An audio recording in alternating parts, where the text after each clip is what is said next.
Assalamualaikum warahmatullahi wabarakatuh. Waalaikumsalam warahmatullahi wabarakatuh. Alhamdulillahilladzi ja'ala Ramadhana syahra siyama lil mu'minin. Wassalatu wassalamu ala asyrafil anbiya'i wal mursalin sayyidina wa maulana Muhammadin wa ala alihi wa ashabihil mujahidin at-tahirin, amma ba'du. Ma'asyiral muslimin rahimakumullah. Dari jumlah 12 bulan yang ada dalam agama kita, yang dihitung sejak Muharram sampai dengan bulan Zulqa'dah, maka Ramadan mendapat gelar Sayyidus Syuhur. Sayyidus Syuhur artinya raja, penghulu atau tuan dari seluruh bulan. Apa sebabnya maka Ramadan ini dinamakan Sayyidus Syuhur? Sebab yang pertama, Ramadan dipilih oleh Allah menjadi bulan tempat di mana pertama kali diturunkan ayat-ayat suci Al-Quranul Karim. Allah tidak memilih Rabiul Awal, tidak Rajab, tidak pula Sya'ban misalnya, tetapi dipilihnya Ramadan untuk menjadi bulan di mana diturunkan ayat-ayat suci Al-Quranul Karim. Seperti yang dijelaskan dalam surah Al-Baqarah ayat 185, A'udzu billahi minasyaitonir rajim. Syahrul Ramadan allazi unzila fihi al-Qur'an hudan linnasi wa bayyinatin minal huda wal furqan.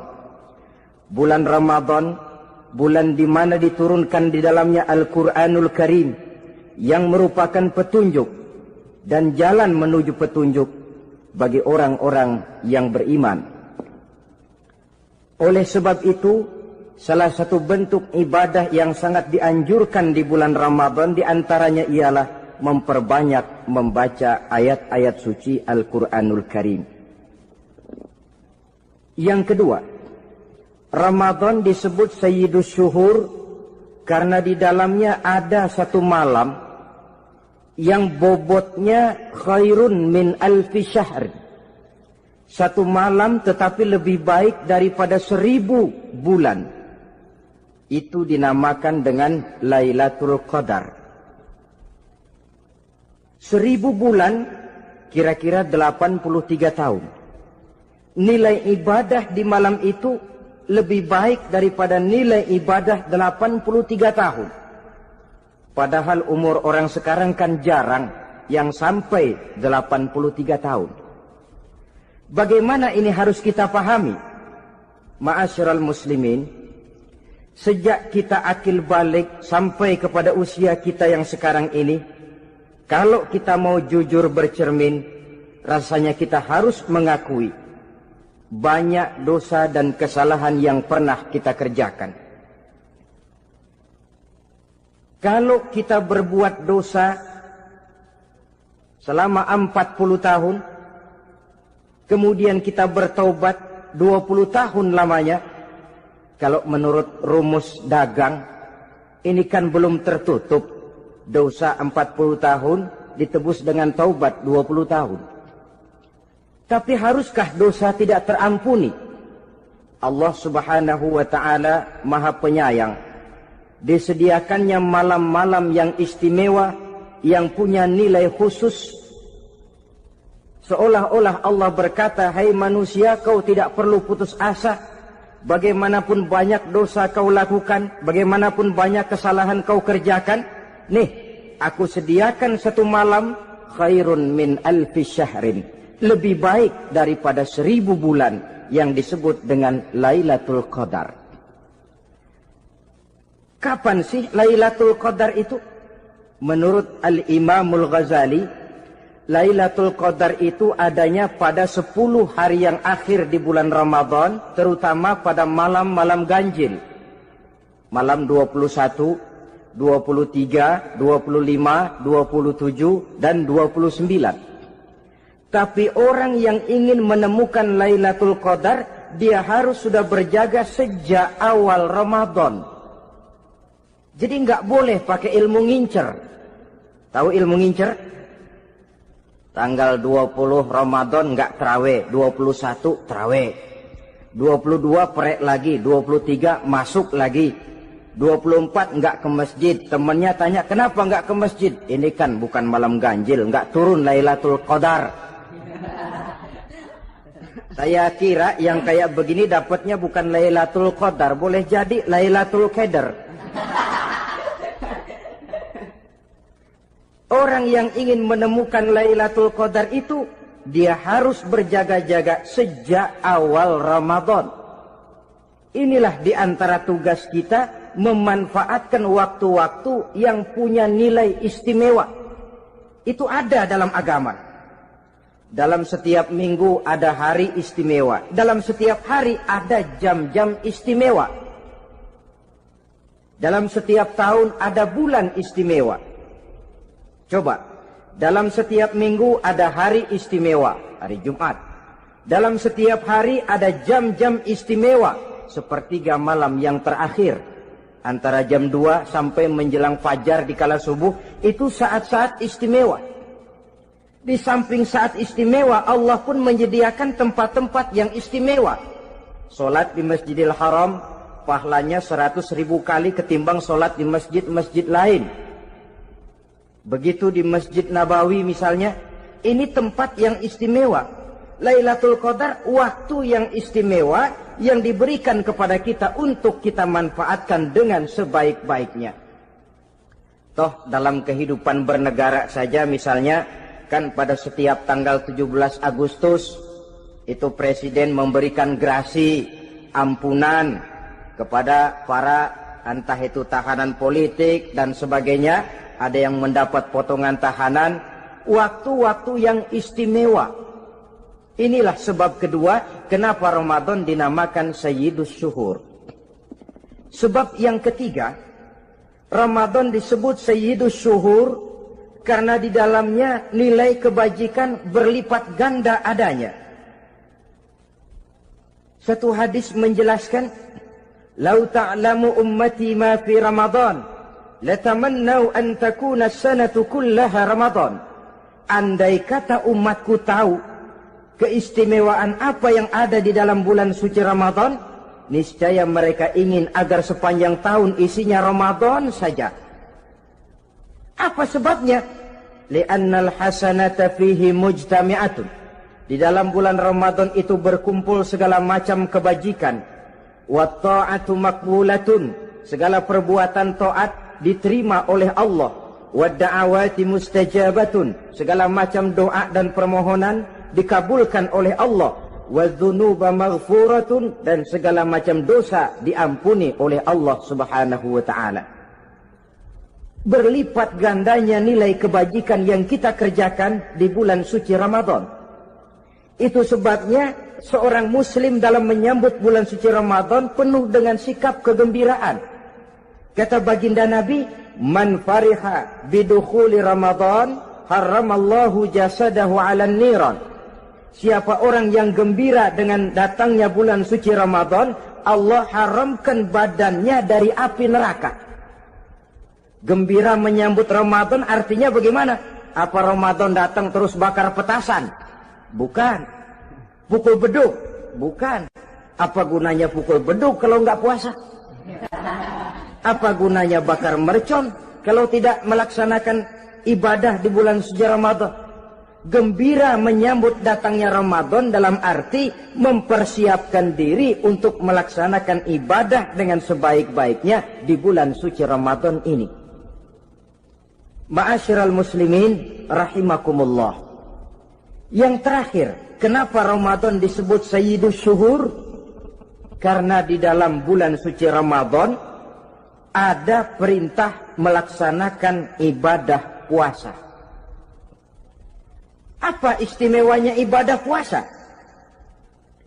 Pertama, yang dipanggil untuk melaksanakan puasa itu iman. Ini panggilan istimewa. Allah menyatakan, Ya ayyuhalladzina amanu kutiba alaikumusiyam. Hai orang-orang yang beriman, diwajibkan atas kamu berpuasa. Iman yang dipanggil untuk melaksanakan ibadah puasa. Contoh, satu hari di depan rumah kita lewat tukang pepaya, tukang duku, tukang duren.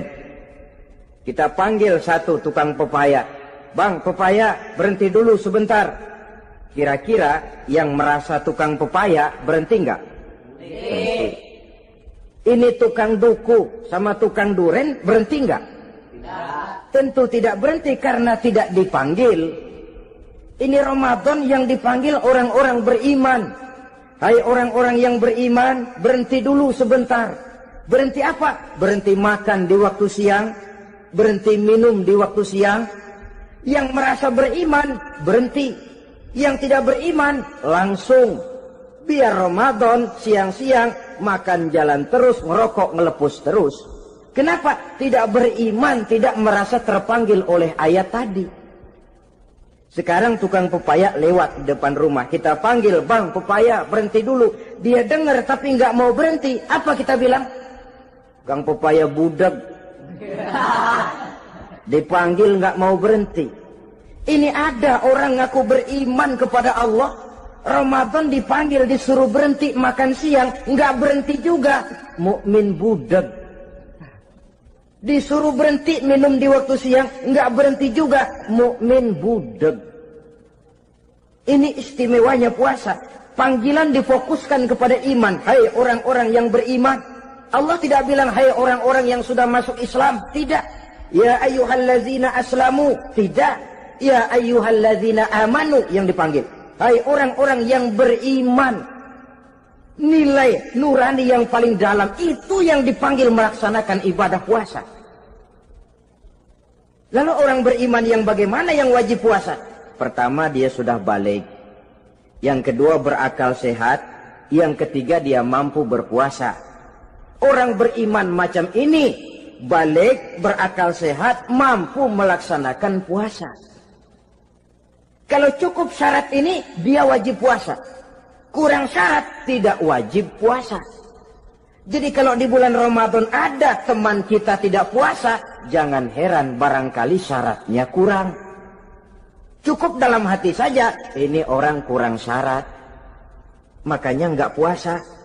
Pak, itu teman saya kok nggak puasa? Nggak puasa, nggak puasa. Dia bukan orang beriman kali ah. Orang yang tidak beriman itu tidak wajib puasa. Beriman kok Pak? Iman, tapi nggak puasa. Nggak puasa. Belum balik kali ah. Belum balik, cuma badan doang gede. Bongsor kali itu. Belum balik. Sudah kok Pak, sudah balik. Sudah balik, sudah. Tapi nggak puasa. Enggak. Gila kali dia ah. Gila kali, sebab orang yang tidak berakal itu tidak wajib puasa. Waras Pak, dia tidak gila. Tidak gila, tidak. Barangkali dia tidak mampu melaksanakan puasa karena terkena uzur syar'i. Ini keistimewaan puasa yang pertama yang dipanggil melaksanakannya iman. Keistimewaan yang kedua, oleh karena yang dipanggil iman, maka puasa dinamakan ibadah sirriyah. Ibadah rahasia. Kalau kita sembahyang, orang lihat kan? Lihat enggak? Lihat. Kita bayar zakat, orang tahu. Kita pergi haji, apalagi pergi haji, sekampung nganterin. Tapi kita puasa atau tidak puasa, yang tahu kan cuma kita dan Allah saja. Pura-pura sedekah, nggak bisa. Pura-pura sholat, ketahuan. Gerakannya mesti canggung. Pura-pura pergi haji, kemana perginya? Tapi pura-pura puasa, gampang. Namanya ibadah sirriyah. Bulan puasa, jam 8 pagi, makan. Keluar rumah, bibir lap yang kering. Jalan lemesin dikit. Ada angin, belaga miring. Temennya tanya, lu lemes amat, gue lagi puasa nih. Orang lain bisa dibohongi. Sebab puasa memang merupakan ibadah sirriyah yang tahu cuma kita dan Allah saja. Karena dia ibadah rahasia, puasa ini sulit terkena penyakit riya. Ibadah yang lain karena kelihatan orang, gampang kena penyakit riya, to show only. Salat karena kelihatan orang, gampang kena penyakit riya. Karena saya jadi imam, misalnya, di belakang saya lihat ada mertua, wah, saya bikinlah sembahyang saya mantap-mantap, pakai serban, pakai siwak, bahasanya saya paseh-pasehin, kayak orang 16 tahun di Mekah. Wah, usolli warwal maghribi salasa raka'atin Allahu Akbar. Surahnya saya cari yang panjang-panjang, paling pendek Sabbihis sama Wadduha. Akibat apa itu? Riya, di belakang ada calon mertua.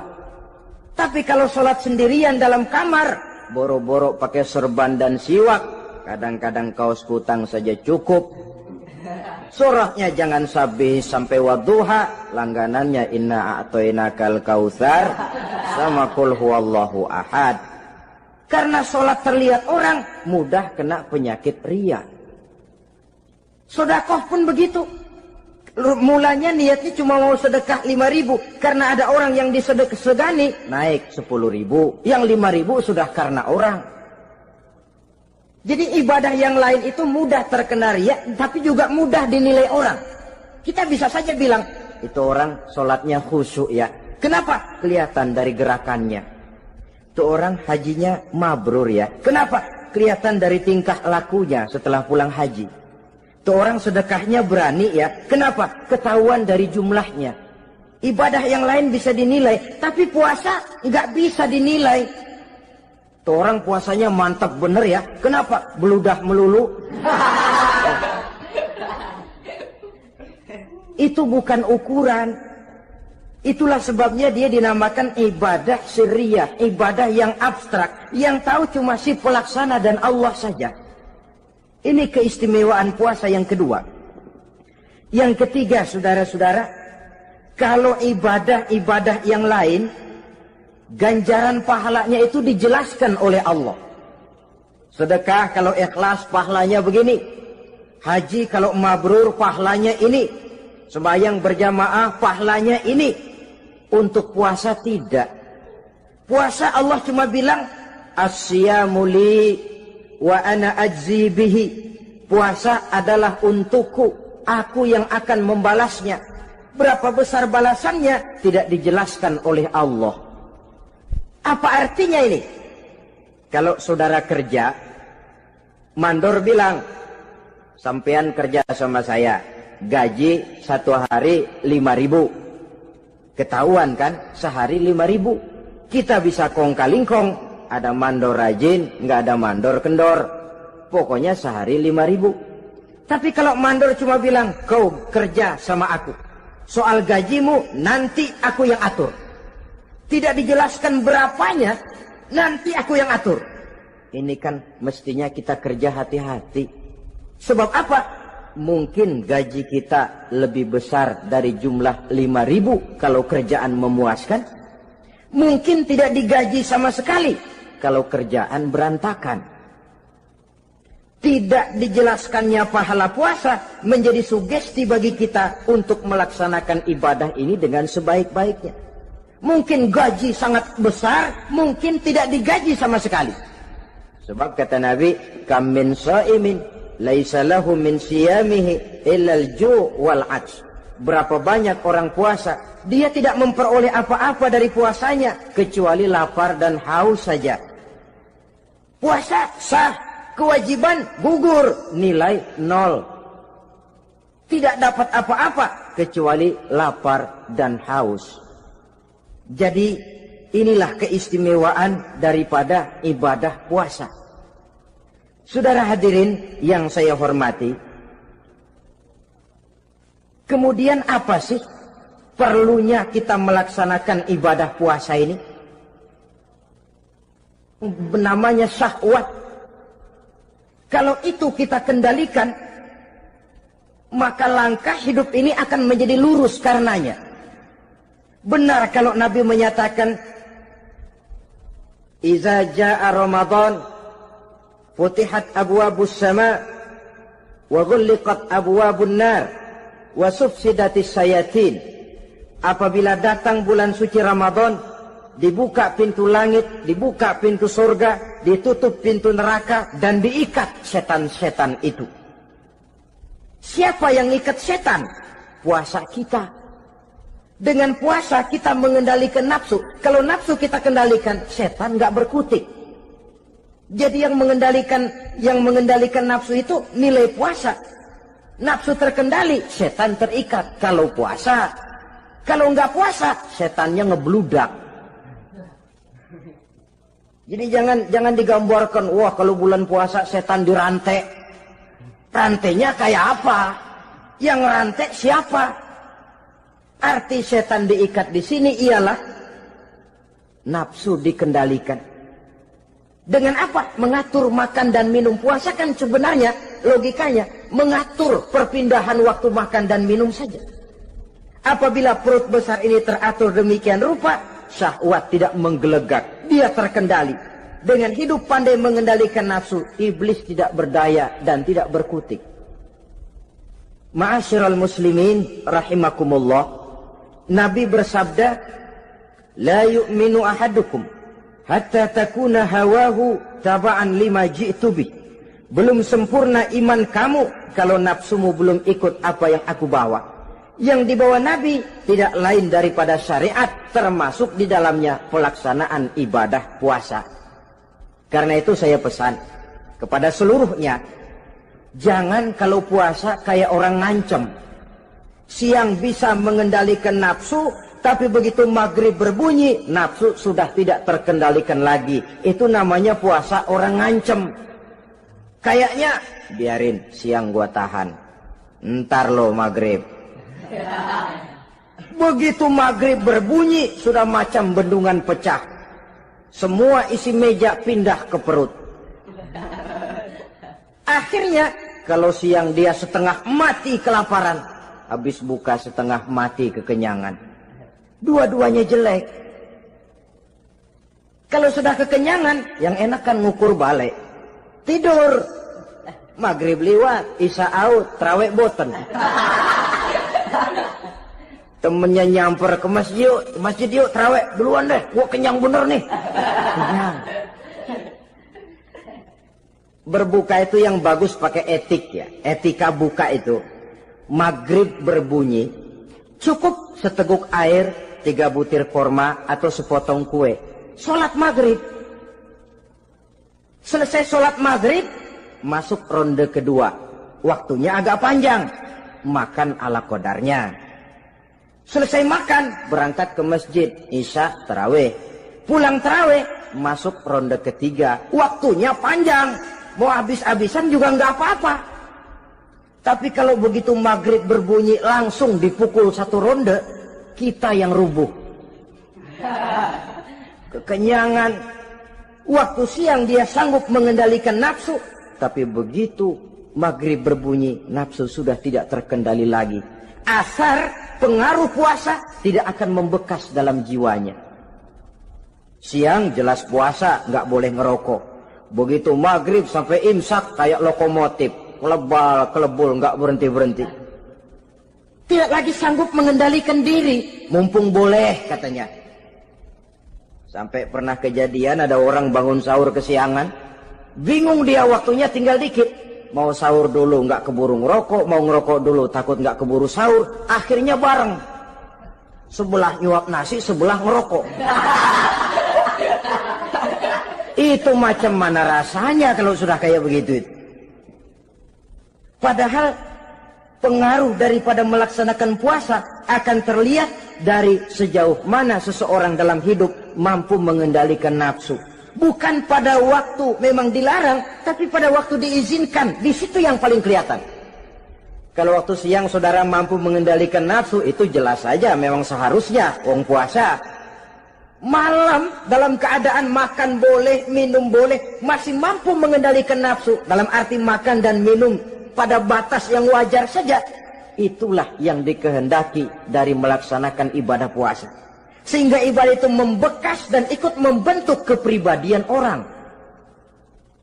Sekali lagi, jangan cuma waktu siang saja bisa mengendalikan nafsu. Di waktu malam pun dalam kondisi yang memang dihalalkan, kita juga hendaknya mampu mengendalikan nafsu. Jadi inilah perlunya puasa yang pertama, supaya kita bisa mengendalikan nafsu. Yang kedua, puasa itu melatih kita hidup sederhana. Orang sufi mengajarkan, orang yang paling kaya ini sebenarnya orang yang hidupnya paling cukup. Sedangkan orang miskin adalah orang yang kebutuhannya kelewat banyak. Maka yang paling kaya, bahkan yang maha kaya, itu sebenarnya cuma Allah. Sebab apa? Dia nggak perlu apa-apa. Makin banyak keperluan kita, makin miskin kita. Coba orang puasa lihat. Kalau sudah jam 2, jam 3, itulah barangkali memang termasuk godaannya dalam melaksanakan ibadah puasa. Kalau jam 1 siang, jam 2 siang, jangankan makanan enak, nangka busuk kita lihat legit. Barangkali cobaan di dalam melaksanakan ibadah puasa. Tapi kalau sudah maghrib berbunyi, berbuka kita kena seteguk air, sepotong roti, 3 butir korma, kenyang rasanya. Kemana keinginan yang tadi begitu menggebu-gebu? Oh, bisikan nafsu rupanya itu. Makin dalam kita merenung, makin sampai kita kepada bentuk kesederhanaan di dalam hidup ini. Puasa membentuk pribadi seorang muslim untuk jauh daripada sifat tamak bin rakus alias rakah. Tamak itu berasal dari kalimat toma dalam bahasa Arab yang sifatnya sudah terukir dari hurufnya. Huruf to, tengahnya bolong. Huruf mim, tengahnya bolong. Huruf ain, mulutnya mangap, perutnya gede. Jadi orang tamak macam itulah. Apapun yang diberikan Allah tidak pernah ada cukupnya dan tidak pernah ada syukurnya. Sehingga Nabi menjelaskan, lau anna libni Adam wadiyani min zahabin labtagha lahuma thalisan wala yamla'u jawfa bna Adam illa turab. Andai kata manusia mempunyai 2 buah ladang yang seluruhnya emas, tidak usah kepalang tanggung, ladang emas, 2 ladang semuanya ladang emas, dia tidak akan puas, dia akan mencari lagi ladang yang ketiga. Wala yamla'u jawfa bna Adam illa turab. Mulut manusia ini memang tidak akan pernah penuh kecuali kalau sudah diisi dengan tanah. Kapan diisi dengan tanah? Kalau sudah menghadap ke arah kiblat di liang lahat, nah itu baru mulut udah nggak ngerawil, diam, tenang, kalem, diisi dengan tanah. Dengan demikian kita lihat bahwa puasa makin kita hayati, makin dekat kita kepada kesederhanaan di dalam kehidupan ini. Islam tidak melarang orang untuk kaya, untuk punya harta. Yang dilarang ialah sifat rakus, serakah, dan tamak. Karena ini akan membuat orang melakukan segala macam cara, ingkar kepada nikmat Allah, tidak pandai bersyukur, pandangan matanya selalu diarahkan ke atas. Dikala hidupnya sudah serba cukup, dia masih merasa kurang. Sebab itu dia selalu kurang. Dia sudah kaya tapi masih merasa miskin saja, maka hidupnya pun miskin terus. Saudara-saudara ma'asyiral muslimin, ini hikmah yang kedua kenapa kita perlu puasa. Yang ketiga, puasa itu melatih kita cinta kepada fakir miskin, orang-orang yang tidak mampu, yang memerlukan pertolongan. Bagaimana caranya? Dunia pendidikan berkata bahwa pendidikan akan lebih berhasil kalau bersifat audiovisual. Mengajar anak berenang, bawa ke kolam. Mengajar anak naik sepeda, berikan sepedanya. Mengajar orang cinta fakir miskin, rasakan apa yang dirasakan oleh fakir miskin. Apa itu? Lapar, haus. Kan nggak bisa ngajarin anak berenang teori saja. Ke kolam nggak pernah. Teori hafal luar kepala. Gaya dada begini, gaya 200 meter begini, gaya kupu-kupu begini, gaya bebas begini. Teori hafal, ke kolam nggak pernah. Sekali terjun, gaya batu. Sudah nggak timbul-timbul lagi. Nggak bisa ngajar anak naik sepeda cuma teori saja. Sepedanya tidak pernah diberikan. Hafal teori, bab 1 pegang setang. Bab 2 dorong. Bab 3 kaki kanan naik pedal kanan. Bab 4 genjot. Hafal teori, megang sepeda nggak pernah. Begitu dikasih sepeda dia naik, habis tukang bakso.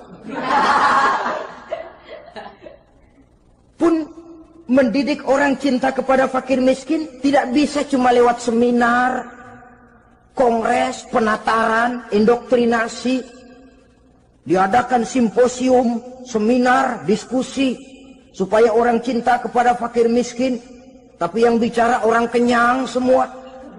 Bagaimana hati ini mau peka? Islam itu nggak usah banyak teori lah. Rasakan saja lapar, haus, enak nggak? Kalau kau tahu lapar dan haus tidak enak, kau lapar haus cuma sebentar. Habis maghrib, laparmu hilang, hausmu hilang. Bagaimana saudara-saudaramu muslimin yang terkapar di kolong-kolong jembatan? Yatim piatu yang hidup terlunta-lunta. Perempuan-perempuan tua hidup miskin, anak pun banyak perlu uluran tangan. Lapangan kerja sulit, persaingan hidup makin tajam. Meringkuk mereka di sudut-sudut kehidupan. Beratap langit, beralas bumi, tanpa tahu kapan hidup dan nasibnya akan berubah. Di situ pekaklah hati untuk hidup tidak cuma buat kepentingan diri dan perut sendiri saja, tapi mampu memberikan pertolongan sesuai dengan kemampuan kepada mereka yang memang memerlukan.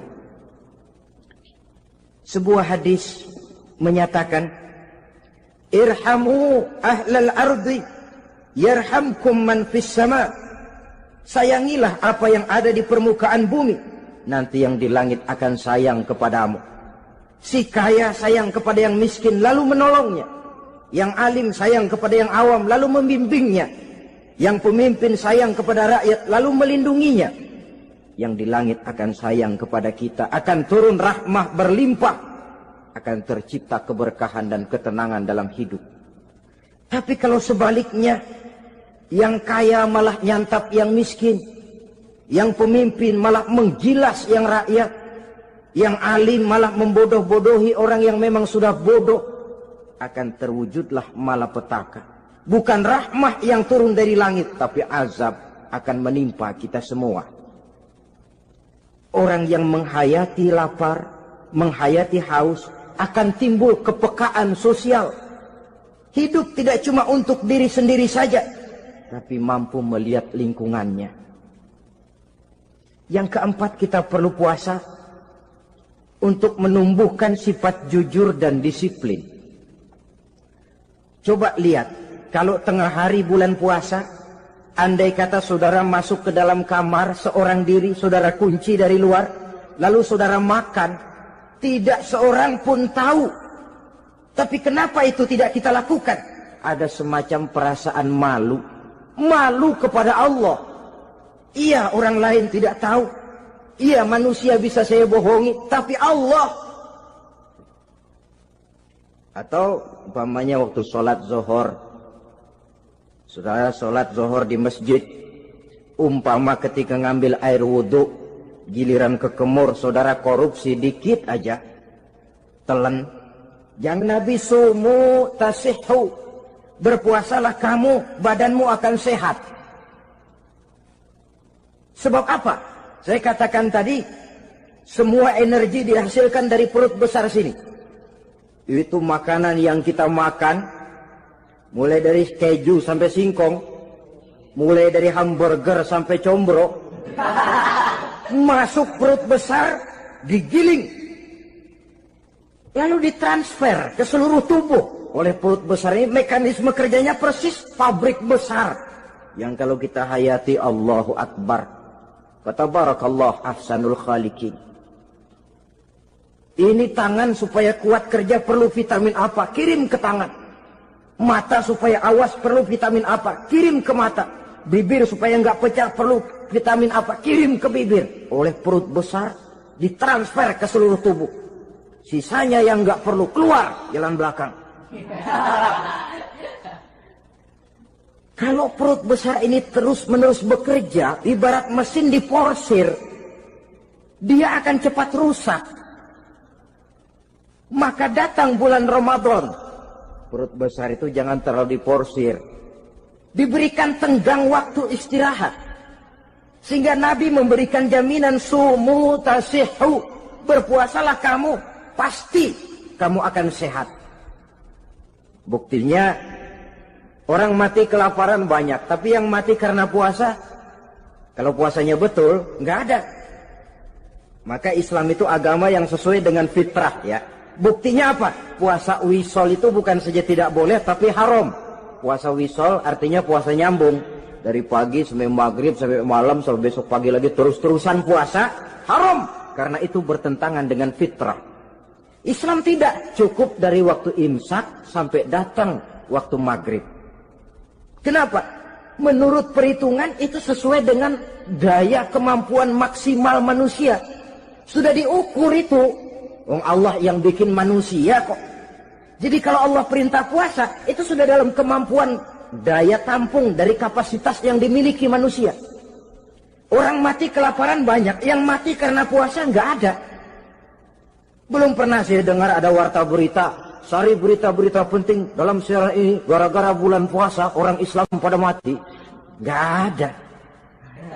Yang mati kelaparan banyak, tapi yang mati karena puasa tidak ada. Nabi menjamin sumu tasihhu. Berpuasalah kamu, pasti badanmu akan sehat. Ma'asyiral muslimin, kalau sudah tahu kita apa perlunya kita berpuasa, pembicaraan akan saya lanjutkan bagaimana seharusnya kita puasa. Puasa yang ideal itu yang bagaimana? Al-Imamul Ghazali menjelaskan, orang yang puasa itu ada 3 macam. Pertama, saumul awam. Puasanya orang kebanyakan. Orang macam ini merasa sudah puasa asal tidak makan, tidak minum. Puasa sudah. Pokoknya tidak makan, tidak minum, itulah puasa. Ini puasanya orang awam. Matanya tidak pernah puasa. Kupingnya tidak puasa, kakinya tidak puasa, tangannya tidak puasa. Ini puasa orang awam, kebanyakan. Hasilnya tidak mustahil seperti yang dikatakan Nabi tadi. Berapa banyak orang puasa tidak mendapat apa-apa dari puasanya kecuali lapar dan haus. Puasa sah, kewajiban gugur, nilai 0. Kan rugi ibadah semacam itu. Sebab jangan lupa, yang membatalkan itu kan 2.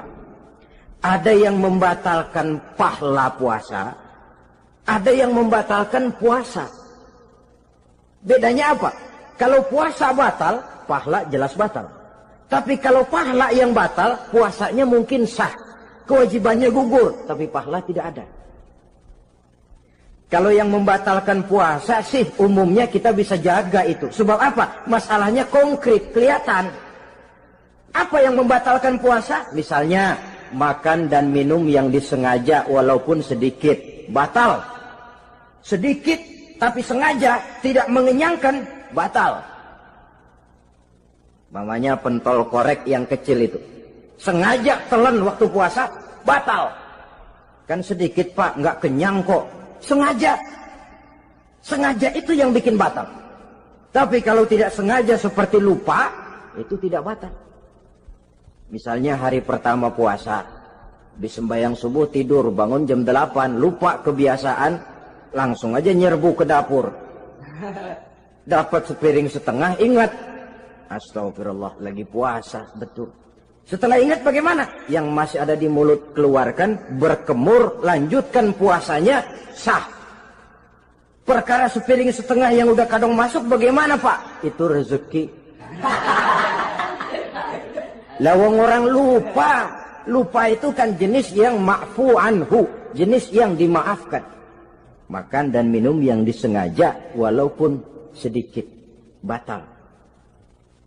Batal puasanya. Apalagi muntah yang disengaja, batal puasa itu. Ukuran sengaja kan kita tahu. Apalagi hilang akal seperti gila atau pingsan, batal puasa. Apalagi hubungan suami istri di waktu siang secara sengaja, batal. Kalau sengaja, kalau nggak sengaja, enggak. Namanya nggak sengaja.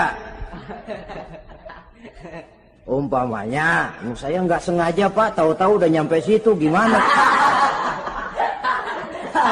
Yang nggak batal, cuma begitu ingat, buru-buru selesai mandi, lanjutkan puasanya, sah. Jangan begitu ingat sih ingat Pak puasa, cuman tanggung. Nah, ini tanggung ini yang bikin jadi batal. Dan jangan lupa, orang yang membatalkan puasa karena hubungan suami istri, dendanya paling berat. Seorang sahabat pernah lapor, halaktu ya Rasulullah. Ya Rasul, celaka saya. Ma ahlaka, apa yang bikin kamu celaka? Saya lagi puasa Ramadan ya Rasulullah, saya nggak tahan. Lalu saya nyelonong sama istri saya. Pengantin baru ini rupanya. Nyelonong bagaimana? Ya nyelonong.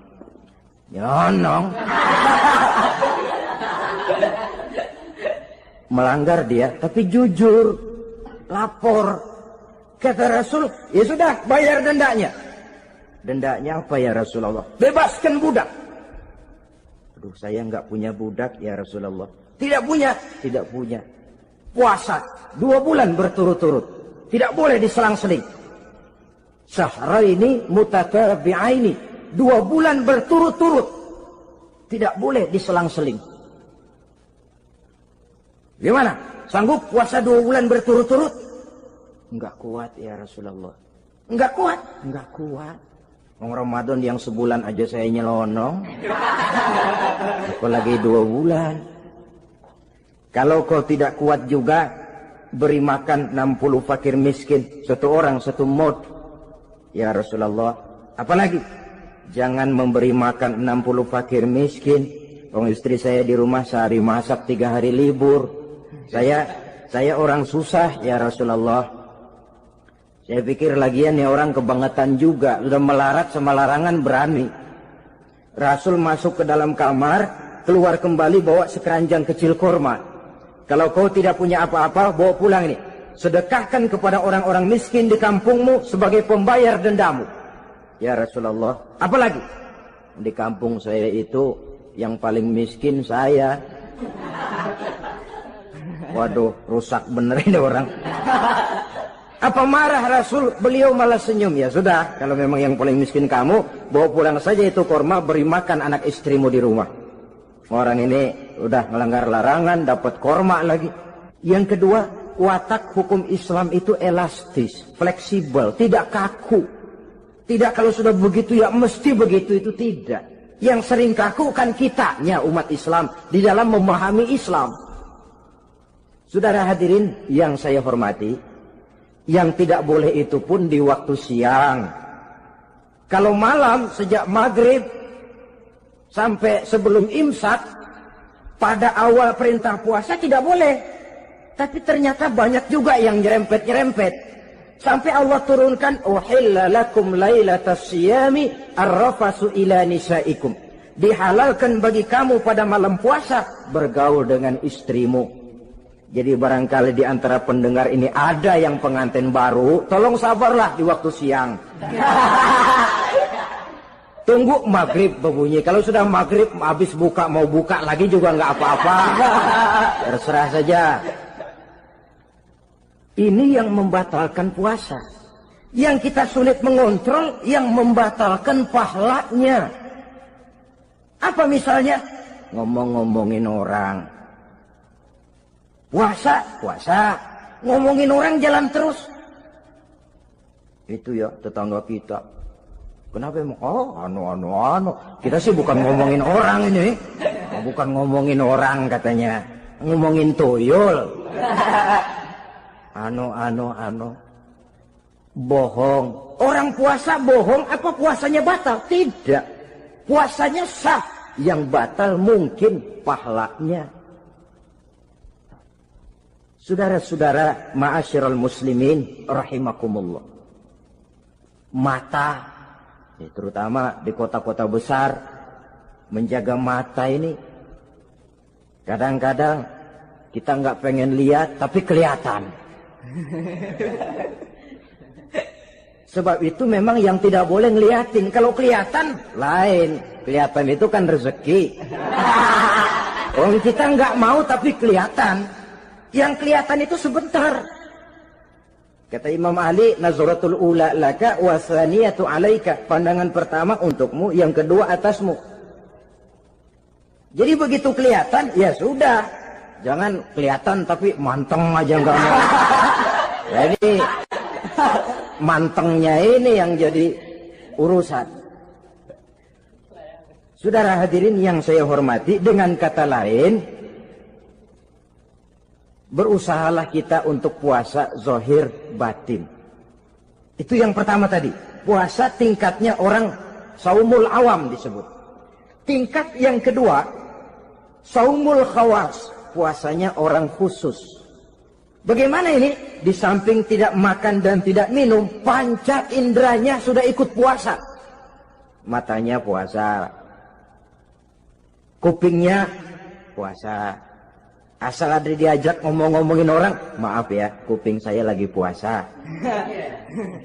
Kakinya puasa, diajak jalan ke tempat yang tidak baik, dia bilang, maaf saja, kaki saya lagi puasa.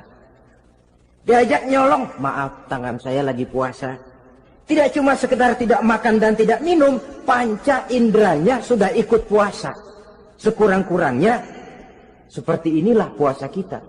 Zahir, batin. Nah, yang tertinggi disebut saumu khawasil khawas.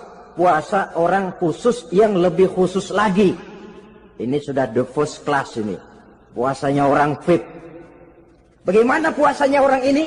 Di samping tidak makan dan tidak minum, puasa panca inderanya, hatinya juga sudah ikut puasa dari seluruh keinginan yang selain Allah. Wah, ini kelas tinggi. Orang yang puasa macam ini, andai kata jam 3 sore dia berpikir, ntar sore buka pakai apa ya? Dia menganggap batal pahalanya. Kenapa? Masih mikirin makanan. Kalau kita kan bukan cuma mikirin, ngancem. Waduh, jam 5 di meja udah buderek es kopior, kelapa muda, cendol. Apa yang mau diminum lebih dulu? Tingkat yang tertinggi ini, hatinya juga puasa dari semua keinginan yang selain Allah. Idealnya sekurang-kurangnya kita puasa zahir batin. Zahirnya menahan diri dari yang membatalkan puasa, batinnya mencegah diri dari yang membatalkan pahala puasa kita itu. Ma'asyiral muslimin rahimakumullah. Terakhir, Rasulullah sallallahu alaihi wasallam membagi bulan Ramadan itu menjadi 3 bagian. Sepertiga yang pertama, tanggal 1 sampai 10 Ramadan, masa turunnya rahmah. Turunnya kasih sayang Allah. Kalau istilah sepak bola, tanggal 1 sampai 10 Ramadan ini disebut babak semifinal. Babak penyisihan. Sepak bola itu kalau baru tingkat babak penyisihan, pesertanya banyak. Seluruh kesebelasan turun bertanding. Babak penyisihan. Ramadan tanggal 1 sampai 10, babak penyisihan. Putaran pertama. Pasaran puasa rame. Masjid musola full house. Meledak, tidak sanggup menampung jamaah yang tarawih itu. Yang tadarus meriah. Kenapa? Maklum babak penyisihan. Seluruh kesebelasan turun bertanding. Tanggal 1 sampai tanggal 10 Ramadan. Bila itu selesai, selesailah putaran pertama. Masuk putaran kedua, sepertiga yang kedua tanggal 10 sampai 20 Ramadan, masa maghfirah, masa turunnya ampunan dari Allah. Masuk babak semifinal. Sepak bola itu kalau sudah babak semifinal, itu kan sudah banyak kesebelasan yang masuk kotak. Maka 10 Ramadan ke atas, pasaran puasa mulai menurun. Yang enggak puasa mulai nekat. Yang tadarus sudah mulai sayup-sayup sampai. Sementara barisan orang sembahyang tarawih di masjid mulai mengalami kemajuan dengan pesatnya. Barisannya makin maju ke depan. Maklum, tidak semua kesebelasan tangguh. Ada yang sejak bertanding sudah berhitung. Kita sih bakalan kalah jelas, yang penting main aja dulu dah. Ada yang rajin ke masjid motifnya lain, ada. Karena ikut-ikutan teman, karena malu sama mertua, rajin terawih. Karena nganterin, rajin terawih. Bayangnya paling belakang berdua lagi. Malah ngeledek begitu imam waladolin, dia di belakang nyaut asik.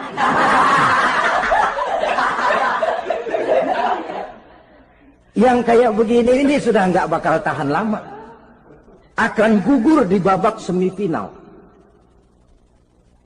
Puncaknya, putaran terakhir, tanggal 20 sampai akhir Ramadan, masa itkun minan nar, masa pembebasan dari api neraka. Masuk babak final. Kalau sudah babak final, ya pesertanya nggak banyak sudah. Ramadan tanggal 20 ke atas babak final. Pesertanya nggak banyak. Sebab apa? 20 Ramadan ke atas pikiran orang sudah bercabang itu. Yang punya kampung sudah siap-siap mau pulang mudik. Lebaran di buah kampung. Puasa kayak enggak, yang penting pokoknya lebaran. Yang pegawai negeri gajinya kecil, anaknya banyak, palanya ngebet. Yang belum punya sepatu, belum punya baju, macam-macam problem, sehingga konsentrasi ibadah menurun. Padahal Nabi sangat menganjurkan tingkatkan ibadah, la siyama fi asril awakhir, lebih-lebih pada hari 10 yang akhir, tanggal 20 sampai akhir Ramadan. Di situ dianjurkan memperbanyak ibadah, i'tikaf, tarawih, tadarus Quran, bersedekah, amalan-amalan sunnah yang sangat dianjurkan di bulan suci Ramadan ini. Nah, mereka yang keluar sebagai finalis Ramadan, Allah Subhanahu wa ta'ala berkenan memberikan piagam penghargaan. Di atas piagam itu tertulis dengan nyata, ghufira lahu ma taqaddama min zambihi. Pemegang piagam ini dinyatakan keluar sebagai finalis Ramadan. Kepadanya diberikan penghargaan dengan jaminan ampun terhadap seluruh dosa yang pernah dia kerjakan. Sehingga dia keluar Ramadan, masuk 1 Syawal, seperti bayi baru dilahirkan oleh ibunya. Bersih tanpa dosa, karena sudah dibersihkan oleh ibadah Ramadan. Sehingga masuk Syawal, dia rayakan Idul Fitri, dia pantas mengucapkan minal aidin wal faizin. Minal aidin artinya, semoga kita termasuk orang yang kembali. Kembali kemana? Kembali kepada fitrah. Seperti bayi baru dilahirkan oleh ibunya. Tidak punya dosa kepada Allah, karena sudah dibersihkan oleh ibadah Ramadan. Ini orang yang finalis. Puasanya betul, tarawihnya betul, pantas mengucapkan minal aidin. Dan kalau tarawih cuma 2 malam, puasa 3 hari. Lebaran paling rajin, mas minal aidin ya, minal aidin. Nggak tahu diri lu. Minal aidin dari mana? Saudara hadirin, dosa kepada Allah bersih oleh ibadah Ramadan. Tinggal dosa kepada sesama manusia, berhalal bihalal di hari raya Idul Fitri. Nah, inilah pembicaraan kita pada pertemuan kali ini dengan harapan mudah-mudahan ibadah kita diterima Allah, kita keluar sebagai finalis yang pada akhirnya masuk ke dalam kelompok minal aidin wal faizin, orang yang kembali suci kepada fitrah dan orang yang beruntung. Dengan semangat inilah kita rayakan Idul Fitri, hari raya kembali kepada fitrah. Terima kasih banyak atas segala perhatian. Mohon maaf atas segala kekurangan. Usikum wa nafsi bitaqwallah. Wassalamualaikum warahmatullahi wabarakatuh.